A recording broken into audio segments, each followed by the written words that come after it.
Young engineers, I have robotics introduced ചെയ്തിരിക്കുന്ന പുതിയൊരു skill development initiative ആണ് യങ് എഞ്ചിനീയേഴ്സ്. ഇന്ന് ലോകം വളരെ ഫാസ്റ്റ് ആയിട്ടാണ് മുന്നേറുന്നത്. ഒരുപാട് ടെക്നോളജികൾ മാറി മാറി വന്നുകൊണ്ടിരിക്കുകയാണ്. ടെക്നോളജിയിൽ നമുക്ക് സ്കില്ലില്ലാതെ നമ്മുടെ കരിയർ സേഫ് ആക്കാൻ ഇന്ന് സാധിക്കില്ല. യങ് എഞ്ചിനീയേഴ്സിന്റെ ലക്ഷ്യം കേരളത്തിൽ നിന്നും അടുത്ത 3 വർഷം 1 ലക്ഷം യങ് എഞ്ചിനീയേഴ്സിനെയും ഇന്നോവേറ്റേഴ്സിനെയും യുവശാസ്ത്രജ്ഞരെയും ക്രിയേറ്റ് ചെയ്യുക എന്നുള്ളതാണ്. അവരുടെ കരിക്കുലത്തിൽ തന്നെ ഉൾപ്പെടുത്തിക്കൊണ്ട് അക്കാദമിക്സിൽ തന്നെ റോബോട്ടിക്സ് ഉൾപ്പെടുത്താനാണ് യങ് എഞ്ചിനീയേഴ്സ് ഫസ്റ്റ്ലി ശ്രമിക്കുന്നത്.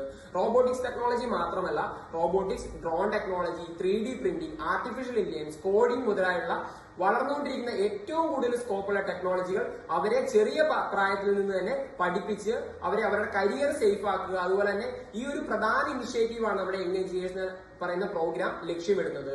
എന്തുകൊണ്ടാണ് നമ്മൾ റോബോട്ടിക്സ് പഠിക്കേണ്ടത്? എന്താണ് ഈ ഒരു യങ് എഞ്ചിനീയേഴ്സിന്റെ പ്രാധാന്യം? നമുക്കൊന്ന് നോക്കാം. 2000 കാലഘട്ടത്തിന് ശേഷം ലോകത്ത് ഏറ്റവും കൂടുതൽ ബൂം ചെയ്തൊരു ടെക്നോളജിയാണ് ഇൻഫർമേഷൻ ടെക്നോളജി അഥവാ IT. വലിയ രീതിയിലുള്ള ജോലി സാധ്യതകളാണ് ഇന്ത്യയിലും പുറത്തും ITക്കുള്ളത്. അതുപോലെ തന്നെ വളരെ വലിയ രീതിയിൽ ലോകത്ത് മാറ്റങ്ങൾ കൊണ്ടുവരാൻ പോകുന്ന ഒരു ടെക്നോളജിയാണ് റോബോട്ടിക്സ്. എന്തുകൊണ്ട് ഒരു സ്റ്റുഡന്റ് ചെറിയ പ്രായത്തിൽ നിന്ന് തന്നെ റോബോട്ടിക്സ് പഠിക്കണം എന്ന് നോക്കുകയാണെങ്കിൽ, ഇന്ന് സ്കില്ലുള്ള എംപ്ലോയീസിന് മാത്രമാണ് ജോബ് ഇല്ലെങ്കിൽ അവസരങ്ങളുള്ളത്. ഏതൊരു കോർപ്പറേറ്റ് കമ്പനി ആണെങ്കിൽ പോലും സ്കില്ലുള്ളവർ, എന്തെങ്കിലും സ്പെഷ്യലി ചെയ്യാൻ അറിയാവുന്നവരെ മാത്രമാണ് ജോലിക്ക് എടുക്കുന്നത്. സോ നമ്മൾ IT ടെക്നോളജി പോലെ അതിനേക്കാളും വളരെ വലിയ രീതിയിൽ വളരാൻ പോകുന്ന ഒരു ടെക്നോളജിയാണ് റോബോട്ടിക്സ്. സോ യങ് എഞ്ചിനീയേഴ്സിന്റെ ലക്ഷ്യം എന്ന് പറയുന്നത് 2ാം ക്ലാസ് മുതൽ +2 വരെയുള്ള സ്റ്റുഡൻസിലേക്ക് റോബോട്ടിക്സ് എത്തിക്കുക എന്നുള്ളതാണ്. വീക്ക്ലി 2 ക്ലാസ്സുകളിലൂടെ റോബോട്ടിക്സ് എത്തിക്കുക എന്നുള്ളതാണ്. റോബോട്ടിക്സ് ടെക്നോളജി മാത്രമല്ല, ആർട്ടിഫിഷ്യൽ ഇന്റലിജൻസ്, അതുപോലെ തന്നെ 3D printing technology, drone technology, space technology മുതലായവ അവരിലേക്ക് എത്തിക്കുക എന്നുള്ളതാണ് യങ് എഞ്ചിനീയേഴ്സിന്റെ ലക്ഷ്യം.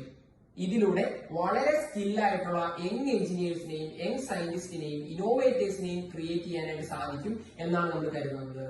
റോബോട്ടിക്സ് നോക്കുകയാണെങ്കിൽ, റോബോട്ടിക്സ് ടെക്നോളജി എന്ന് പറയുന്നത് വളരെ വലിയ രീതിയിൽ മുന്നേറിക്കൊണ്ടിരിക്കുന്ന ടെക്നോളജിയാണ്.